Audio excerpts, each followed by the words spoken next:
भिवंडी तालुक्याचं विभाजन करून नवीन अप्पर तहसीलदार निर्माण करावं अशी जी शासनाची भूमिका आहे, परंतु शासनाची त्यामागची भूमिका अशीही आहे की विकसित आणि अविकसित असे दोन तालुके निर्माण करायचे आणि अविकसित तालुक्याचं जे मुख्यालय आहे किंवा अप्पर तहसीलदार आहे तो अंबाडीला व्हावा अशी आमची गेल्या 40 वर्षापासूनची मागणी आहे। यापूर्वी प्रांतांनी एक रिपोर्ट पाठवला होता, तो पूर्णपणे वस्तुस्थितीचा विपर्यास करणारा आणि वस्तुस्थिती लपवणारा असा होता। ही तक्रार जेव्हा आम्ही महसूल मंत्री चंद्रशेखर बावनकुळेजी यांच्याकडे केली तेव्हा त्यांनी तात्काळ जिल्हाधिकाऱ्यांना आदेश दिले की हे आपण नवीन नोटीस काढावी आणि पुन्हा मला एक वस्तुनिष्ठ आणि सत्य असा अहवाल या ठिकाणी पाठवावा, ज्यामध्ये पूर्वी 12 जे लोकप्रतिनिधी आहेत त्यांच्या शिफारशी दाखवण्यात आल्या होत्या।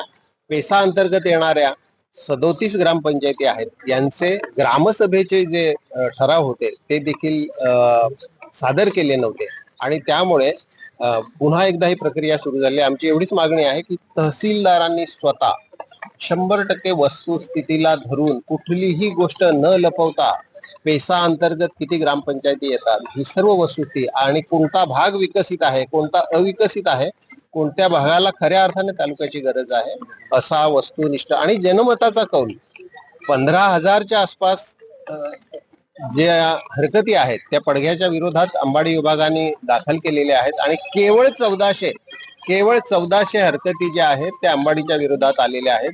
त्यामुळे निश्चितच जनमताचा कौल पाहता आणि न्याय्य मागणी पाहता अंबाडी हा तालुका झाला पाहिजे। आम्ही आज सर्व अंबाडी विभागातले कार्यकर्ते तहसीलदार कार्यालयात आलेले आहोत। खरं म्हणजे तहसीलदार कार्यालयाने नोटिफिकेशन काढलं, तारीख मला वाटते 30 तारखेला नोटिफिकेशन काढलं। नोटीस काढल्यानंतर आम्ही इथे 14 ते 15,000 हरकती घेतलेल्या आहेत। त्याच्यानंतर 10 आमदार आणि 2 खासदारांचे अंबाडी तालुका व्हावा म्हणून शिफारशी घेतलेल्या आहेत। त्याच्यानंतर 45 ग्रुप ग्रामपंचायतीचे ग्रामसभेचे ठराव तहसीलदारांकडे आम्ही सादर केलेले आहेत। हे सगळी वस्तुस्थितीचा सरमसार रिपोर्ट आम्हाला वरती त्यांनी पाठवावा याच्यासाठी त्यांची मागणी करण्यासाठी आम्ही तहसीलदार मध्ये आलेलो आहोत।